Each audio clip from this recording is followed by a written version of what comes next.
30년 전天安門에서 표출된 자유민주화에 대한 중국인들의 여망이 최근 쿠데타를 통해 실현될 수 있다는 주장이 제기됐습니다. 외교관이자 금융가, 작가로 수십 년간 활동해온 로즈 가르시드는 지난 5월 24일 스탠포드 대학 쿠버 연구소가 주최한 중국 정권 변화와 민주주의 잠재력에 대한 논의에서 중공 체제가 변화하지 않는 한 신뢰를 회복할 수 없다며 쿠데타를 통해서라도 변화시키는 게 모두를 위한 최선일 수 있다고 주장했습니다. 아울러 중공 통치 70년간 중요한 사건에 대해 진실을 은폐해온 것은 14억 중국 민중을 볼모로 자행한 피해비 때문으로 중공이 가장 두려워하는 것은 중국 민중이 진실을 아는 것이라고 했습니다. 지주 살해, 문화혁명,天安門학살, 위구르족 학살, 파룬궁 수련자들을 대상으로 저지른 끔찍한 생체장기 적출 등 중공이 저지른 그간의 만행을 중국인들이 알게 되면 절대 용서받지 못할 것이란 걸 누구보다 그들이 더 잘 안다는 겁니다. 그러면서 2011년 이후 중국 국내 안보 예산이 군대 예산을 초과하는 것은 외부의 적보다 내부의 반대를 더 경계한다는 반증으로 들었습니다. 더구나 중공이 코로나19를 기점으로 파트너십을 맺었던 우호국까지 격대적으로 돌아서고 있는 추세에 대해 가르시드는 중공의 정치체제가 바뀌기 전까지는 신뢰가 회복되기 어렵다는 점을 증명하는 것이라며 시진핑이 조만간 라이벌들의 쿠데타에 의해 축출될 수 있다고 말했습니다.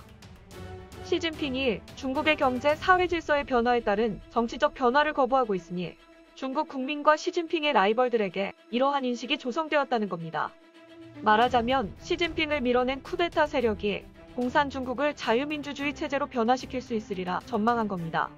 사실 가르시드가 예측한 중국 쿠데타는 미국과 그 동맹국들 그리고 자유민주주의가 어떻게 행동하는지에 따라 결정적으로 달라질 수 있습니다. 외부 세력의 쿠데타 개입을 제국주의적 발상이라는 일각에서의 지적에 대해 가르시드는 현재 세계 경제 1위 국가인 전체주의 중공 정부에 수동적인 태도를 취하는 게 더 위험합니다. 지난 24개월 동안 신장에서의 대량 학살과 홍콩의 자유탄압, 대만에 대한 군사적 위협을 살펴보십시오. 당신은 이런 정권과 우리의 미래를 공유하고 싶습니까? 라고 단호하게 반문합니다. 1989년 이후 해마다 6월이 되면 세계 곳곳에서는 자유민주화를 소망하다 피해의 역사로 남겨진 6.4 天安門 희생자들을 기립니다. 지난해 12월 1일 호주 신문 데일리 텔레그래프는 중공군 탱크 앞을 맨몸으로 막아선 탱크맨 사진을 일면 가득 게시하곤 이 사진은 진짜라고 덧붙였습니다.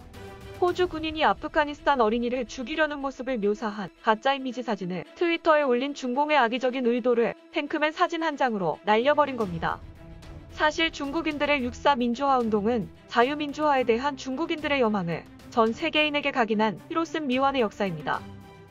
지금의 공산중국이 있게 한 경제적 위상은 1979년 미중 간 외교관계의 물꼬를 틀며 시작된 개혁개방의 산물이지만 체제 변화를 기대한 서구 사회의 바람과 달리 중국 공산당을 변화시키진 못했습니다.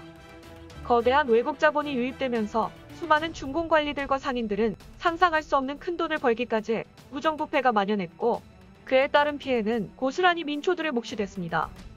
당시 공산 관료의 경제적 부패를 가장 혐오하던 지식인과 대학생들이 중공 정부를 향해 애국과 개혁을 요구하고 나서자 남녀노소를 불문한 각계각층의 시민들이 이에 동참하는 등 베이징의 봄은 자유민주화에 대한 열망으로 들끓었습니다. 거기다 당시 세계는 냉전 종식과 더불어 동구권에도 자유화 바람이 불면서 중국의 민주화 물결 또한 자연스럽게 자유진영 국가의 지지를 받았습니다. 인민을 해방한다는 군인이 부정부패 추방을 요구하는 자국민을 전차와 탱크로 무자비하게 유혈 진압할 것이라곤 그 누구도 예상치 못한 충격이었습니다. 이와 관련해 중국 전문가인 뉴욕 주립대 마크 셀튼 교수는 중국의 지식인들과 학생들이 공산당과 충분히 대화하고 관용할 수 있다고 기대한 것 자체가 환상이라고 했습니다. 공산당의 사악한 본질을 파악하지 못하고 환상을 품었기에 결과적으로 탄압과 대학살을 발생하게 했다는 겁니다. 중국 쿠데타, 자유를 향한 큰 도약을 지필한 가르시드는 공산 중국 정권이 표면적으론 강력하고 안정적으로 보여도 내적으로는 취약하다고 주장했습니다. 눈부신 경제성장 이면에 드리워진 부패한 중공 관료들에 대한 불신, 민주주의에 대한 열망, 종교인들의 저항, 국제사회와의 반목 등 가르시드는 중국 정치체제가 바뀌기 전까지는 중국에 대한 신뢰는 회복되지 않을 것이라며 만약 쿠데타가 발생한다면 이란 가정을 통해 공산중국이 정상국가로 돌아가는 새로운 길을 제시한 겁니다. 지금까지 미디어파이였습니다.